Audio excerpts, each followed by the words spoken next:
Right, so you want to be successful, you want to have an online business, and you want to have freedom. But where do you start? Well, today I'm gonna give you 10 different principles I've learned from some of the top 1%, 0.1% people in this industry. And if you apply these in your life will never be the same again. And the first thing is you should never put your idols on a pedestal, because when you have an idol in your mind, you have someone that you look up to, you're saying they're better than me, and you fail to realize that they also have flaws. And at the same time, you fail to realize that you have all the same qualities that they do. You might not be at their step 100 yet, you might be at step 1, 2, 3, but inside of you, we're all equal. Inside of you have all the same qualities. And so if you put them on a pedestal, for example, when I have at a meeting with the team, Dean Graziosi and Tony Robbins team, and when I had a meeting with some of the most successful clients I've had, I didn't feel nervous. And I thought to myself, why is that? Number one, it's preparation. You've done the work, so you know, confidence comes from you saying you're going to do something and then you actually do it. But also, I just looked at them as equal. And so I never put someone on a pedestal. And it's made me millions by not focusing on, oh, they're so much better than me, I could never do that. At the same time, I always have high standards and I try to improve. Number two, don't take advice from someone you wouldn't trade places with. So when it comes to career goals and business and life in general, it's okay to have a few inspirations and one per category. So for example, I don't take financial advice from my wife, and nothing against her. I love my wife, she's amazing. But I do take advice from her when it comes to decisions, when it's maybe a career move or something where she has the right values and principles. At the same time, I wouldn't necessarily ask fitness advice from some of the successful business and marketing experts, right? So when it comes to picking advice, you only pick advice and take advice from those that you would trade places with. So if I want to have a business where I do calls all the time, then I want to learn from someone who's really good at appointment setting and just booking calls. If I want to build 7 different revenue streams, which I've done, I focus on who's done that and who doesn't have a lot of calls on their calendar. So when you pick advice and you pick your mentors, make sure that they live a lifestyle that you want to do as well. And the third one is a big one. I think a lot of people, when they start a business, maybe you're in this situation where you want it now, you need money in the next 30 days. And that's okay. It's okay to want to make 3,000, 2,000, 5,000, 10,000 a month. But in the long term, you probably want more. You want more freedom. You want to live a better lifestyle. You want to have a dream house for your family to raise your kids in. And you want more, but you got to be okay with reinventing yourself, almost ghosting for the next 12 months, right? So that doesn't mean that you're never going to talk to your spouse. You're not going to talk to your friends again, but just go into what a lot of people call monk mode.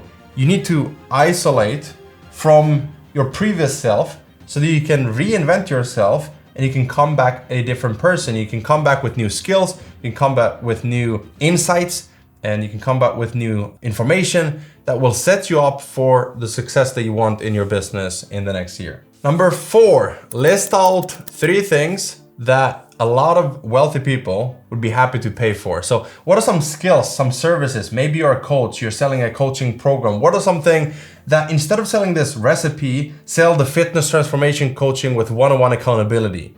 Raise the value so that you can charge higher prices so you can get to your goals faster. If you're a service provider, you have no business right now, I recommend going into freelancing or agency where you say, I'm going to solve something that is very painful for you. Maybe you don't have the time. A good question to ask someone is, well, if you're a YouTuber, for example, how do you have the time to do all your thumbnails? Well, I don't, I'm actually looking for someone to do that. Great. And then you can talk about what that would look like working together. If you're a business owner, how is it that you have time, creating your own videos or editing your own videos? Well, I don't actually. I'm looking to outsource that.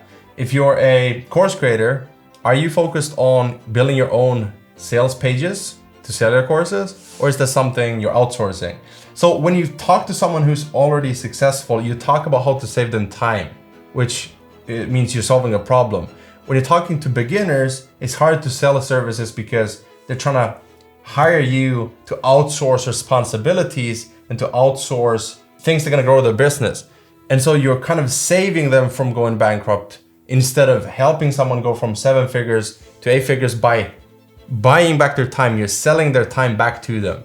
So that's a key thing when you're selling something that is high ticket. Find someone who got deep pockets, willing to pay you for your time. And obviously you want to be really, really good at it, which is why this is called high income skills. Number 5, realize who your dream client is and where they hang out. For an example, I think it was Ferrari or Lamborghini who said, we don't advertise on TV. Now, why is that? Well, because their customers, the ideal customers and clients, don't hang out and watch TV all day. So for you, if you're selling something, again, kind of like a high income skill or service or even a course or coaching program, figure out where is it that they hang out? Is it forums? Is it podcasts? What do they listen to? What do they read? And when you study what they consume, you learn how to communicate more what they actually want to hear. You can simplify your sales message because you understand what makes them purchase. And then you can create your sales message around that, create your offer that solves that specifically for them, and then find a way to reach them through content, inbound and outbound marketing to get them to buy from you. Number 6, sell the outcome and then productize it. For example, I work with course creators and I build their sales pages to sell more courses. So I go and figure out what's valuable to them. It's making more from the traffic and the audience they already have. So I can go and help them launch a low ticket course, a high ticket mastermind for the course, an automated course funnel to sell their course. And I do everything for them. And because of that, it's more valuable for them. And I can systemize and productize it where I say we build course funnels and we do these 3 funnels. We do front end, middle, and back end. So if you need a course funnel, that's what we do. Boom, it's a very simple offer that's very valuable to them. And we work with clients who have made 8 figures, even 9 figures selling education and info products that then go out and help people and change lives. And so you're in there indirectly working with them, making a difference. And the best part is, instead of having to customize every time you get a client or customer, they come on and you have to go through this long process of even figuring out what they want. And maybe you send a proposal that's custom to them, and you like the sales cycle is weeks or months, you know, especially in corporate.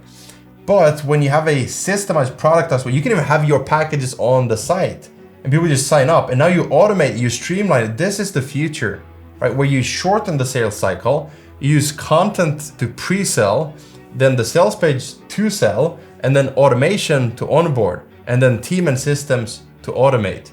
So think bigger, think more streamlined, how you can create something that is productized and systemized so you can scale it. Because now a lot of people think, I don't want to make more than 10K per month. Well, what you're actually saying is I don't want more pain than what 10K per month brings. But you can systemize and you can scale to 100K per month without any more pain because now it's streamlined. Which brings me to number 7. Never touch a single thing before you're getting paid. Now, this doesn't apply in every career because sometimes you need to know how much work you've done before you're gonna charge them. But I remember when I was chasing clients for invoices, hey, you know, when can we get this invoice paid? So when you charge up front, you feel much better, right? You get paid and then you can do the work. When you have a productized and systemized service, you can charge something, let's say it's 1K per month. They sign up on the page, or if you do a Zoom meeting, a short meeting, just hey, just making sure this is a good fit. You answer the questions, you send the invoice, and you say something like this. Hey, here's the invoice. It's a pleasure to work with you. I'm excited to get started. Let me know when the invoice is taken care of. I'll send you the onboarding form. So they already know what the next step is, and you're getting paid. So now you're invested. You're more excited to do the work because they value enough to pay up front. And so the last couple of years of making 7 figures plus, I never touch anything before I'm getting paid. And in 99% of times, everything, 100% is upfront. And then sometimes where I can understand, I have sympathy and empathy, you know, for the situation, their budget, the cash flow, where they say, hey, is it possible to do 50% upfront? And then I'll pay you the 50% once you deliver the project. And that's totally fine. I've never had a client not pay the second half, which also requires you to get the skill. The skill is the foundation for everything. You have to become good at what you do, and that requires practice, maybe learning from someone who's done it so you can ask questions. You can speed up and shrink the time that it takes to become good at something. Number 8 is the mirror effect. Very important one. Someone once said, become the client that you want to attract, which just basically means become the person that you want to work with. So if you pay invoices late, your clients are going to do the same. If you are a negative person and the way that you communicate is very aggressive or passive aggressive, and you're demanding and you're a nightmare clients, you're a nightmare boss to your team. If you're a bad person, you're gonna attract the same energy.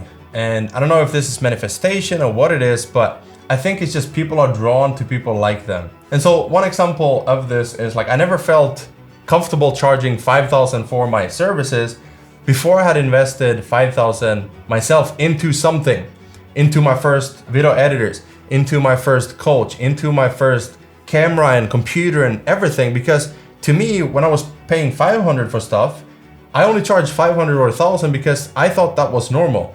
And so internally, I couldn't go above what I deemed to be normal. So if you normalize something by actually investing first, then you're like, why wouldn't they invest in me if they're like me? If you attract who you are and you invest high ticket in yourself, why wouldn't they? And I'm not saying you gotta go and find the best coach and pay them 5K right now. I'm saying in general, if you're not spending any money on yourself, then why should people spend any money on you? But don't go and just on a rampage and pay for all this stuff and expecting because you invest in something, people are gonna invest in you.